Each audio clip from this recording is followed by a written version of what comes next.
ഇപ്പോൾ കേരളം നേരിടുന്ന ഏറ്റവും വലിയ ഒരു വെല്ലുവിളിയാണ് ജർമ്മനി അപ്പോയിന്റ്മെന്റ് സ്കാം എന്നുള്ളത്. പല ഏജൻസിക്കാരും ഇതുപോലെ അപ്പോയിന്റ്മെന്റുകൾ എടുത്തു കൊടുക്കാന്ന് പറഞ്ഞ് വളരെ ഭീമമായ തുകകൾ കുട്ടികളുടെ കയ്യിൽ നിന്ന് വാങ്ങിയതിനു ശേഷം എടുത്തു കൊടുക്കാതെയും പല പ്രശ്നങ്ങൾ നേരിടുന്നുണ്ട്.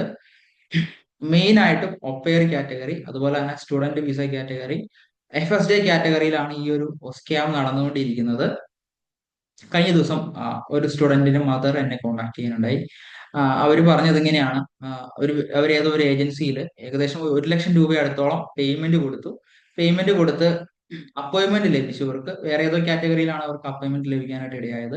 ഈ ഒരു അപ്പോയിന്റ്മെന്റുമായിട്ട് സ്റ്റുഡന്റ് അപ്ലൈ ചെയ്യാനായിട്ട് പോയപ്പോൾ VFS സെന്ററിൽ ചെന്ന് കഴിഞ്ഞപ്പോൾ അവരവിടുന്ന് ഈ സ്റ്റുഡന്റിനെ എൻട്രി ചെയ്യാനായിട്ട് പറ്റിയില്ല. കാറ്റഗറി കറക്റ്റ് അല്ല, കറക്റ്റ് കാറ്റഗറിയിൽ അപ്പോയിന്റ്മെന്റ് എടുത്ത് വരാൻ പറഞ്ഞിട്ട് അവർ ആ സ്റ്റുഡന്റിനെ മടക്കി അയക്കുകയുണ്ടായി. അതുപോലെ തന്നെ ഈ ഒരു അമ്മയ്ക്ക് അവർ കൊടുത്ത ആ ഒരു പേയ്മെന്റ് ഏകദേശം 1 ലക്ഷം രൂപ എടുത്തു എന്നാണ് അവർ എന്നോട് പറഞ്ഞത്.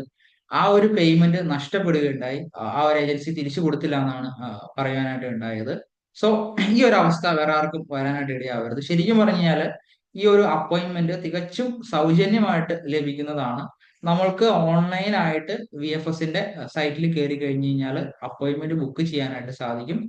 ഒപ്പയർ കാറ്റഗറിക്ക് ഏപ്രിൽ 30 വരെ സ്റ്റിൽ അപ്പോയിന്റ്മെന്റ് എല്ലാം ഫുൾ ആയിട്ടുണ്ട്. ഇനി വരുന്ന അപ്പോയിന്റ്മെന്റുകൾ മെയിലായിരിക്കും വരുന്നത്. നിലവിൽ എംബസി സ്ലോട്ടുകൾ റിലീസ് ചെയ്തിട്ടില്ല, ക്ലോസ്ഡ് ആയിട്ടാണ് കിടക്കുന്നത്. നമ്മൾ എപ്പോഴും എംബസിയുടെ സൈറ്റിൽ ചെക്ക് ചെയ്യുക. അതുപോലെ തന്നെ ന്യൂസ് ലെറ്റേഴ്സ് ഒക്കെ നമ്മൾ സബ്സ്ക്രൈബ് ചെയ്ത് കഴിഞ്ഞാൽ അതിന്റെ അപ്ഡേഷൻസ് കാര്യങ്ങൾ അറിയാൻ പറ്റും. അതുപോലെ VFSന്റെ ഒഫീഷ്യൽ വെബ്സൈറ്റിൽ ഇതിന്റെ ഡീറ്റെയിൽസ് ഒക്കെ അവൈലബിൾ ആണ്.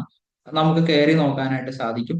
ഈ ഒരു അപ്പോയിന്റ്മെന്റ് നമ്മൾ ഫേക്ക് ആയിട്ട് എടുത്തു കഴിഞ്ഞാലുള്ള പ്രശ്നം എന്ന് വെച്ച് കഴിഞ്ഞാൽ ഇതുപോലെ ഏജൻസികളിൽ വേറെ ഏതെങ്കിലും ഏജൻസികളിൽ നമ്മൾ കൊടുത്തിട്ട് അപ്പോയിന്റ്മെന്റുകൾ എടുത്താനുള്ള പ്രശ്നം എന്ന് വെച്ച് കഴിഞ്ഞാൽ ഈ ഒരു അപ്പോയിന്റ്മെന്റുമായിട്ട് നമ്മൾ അപ്ലൈ ചെയ്യാനായിട്ട് പോയി കഴിയുമ്പോൾ നമുക്ക് ആ ഒരു അപ്പോയിന്റ്മെന്റ് വെച്ചിട്ട് VFS സെന്ററിൽ എൻട്രി ചെയ്യാനായിട്ട് സാധിക്കില്ല. അന്നേരം നമ്മുടെ കോൺട്രാക്ട് ഹോസ്റ്റ് ഫാമിലി നമ്മൾ കറക്റ്റ് ടൈമിൽ അപ്ലൈ ചെയ്തില്ല എന്നുണ്ടെങ്കിൽ അവർ കോൺട്രാക്ട് ക്യാൻസൽ ചെയ്യാനുള്ള സാധ്യതകൾ വളരെ കൂടുതലാണ്.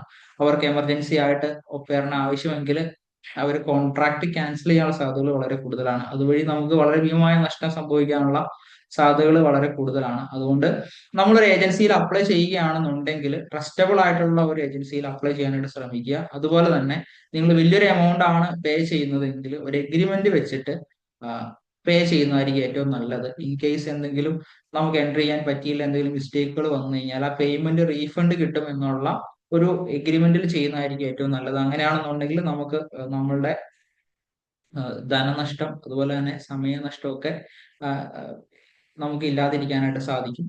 അത് കൂടാതെ നമ്മൾക്കൊരു റൈറ്റ് ഉണ്ട്.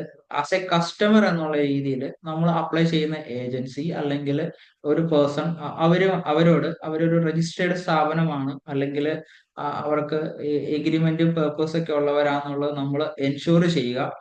പല ഏജൻസികളും പല കൺസൾട്ടൻസികളും എല്ലാവരുമല്ല, ചിലർ പേപ്പറൊക്കെ ഇല്ലാതെ പ്രവർത്തിക്കുന്ന സ്ഥാപനങ്ങളുണ്ട്. അവിടെ നിന്നൊക്കെ നമ്മൾ അപ്ലൈ ചെയ്യാതിരിക്കാനായിട്ട് ശ്രമിക്കുക. വളരെ ട്രസ്റ്റബിൾ ആയിട്ടുള്ള ഒരു ഏജൻസിയോ അല്ലെങ്കിൽ ഏതെങ്കിലും ഒരു വ്യക്തിയിൽ നിന്നോ നമ്മൾ ഇതുപോലുള്ള കാര്യങ്ങൾ ചെയ്യുന്നതായിരിക്കും നല്ലത്. എപ്പോഴും ലീഗൽ എഗ്രിമെന്റ് ചെയ്യുന്നതായിരിക്കും ഏറ്റവും നല്ലത്. അത് നമ്മളെ ഭാവിയിലാണെങ്കിൽ നമുക്ക് ഒരുപാട് ഗുണങ്ങൾ ചെയ്യും. സോ ഇന്നത്തെ ഒരു വീഡിയോ നിങ്ങൾക്ക് പ്രയോജനപ്പെട്ടുവെങ്കിൽ ഫോളോ ചെയ്യുക. ഇതുപോലുള്ള ടിപ്സിനായിട്ട് നമ്മളെ ഫോളോ ചെയ്യാവുന്നതാണ്. ജർമ്മനി ഡോക്യുമെന്റേഷനുമായി ബന്ധപ്പെട്ട കാര്യങ്ങൾക്ക് ഞാൻ എൻ്റെ ഡിസ്ക്രിപ്ഷനിൽ നമ്പർ കാര്യങ്ങൾ കൊടുത്തിട്ടുണ്ട്. നിങ്ങൾക്ക് കോൺടാക്ട് ചെയ്യാവുന്നതാണ്. Thank you.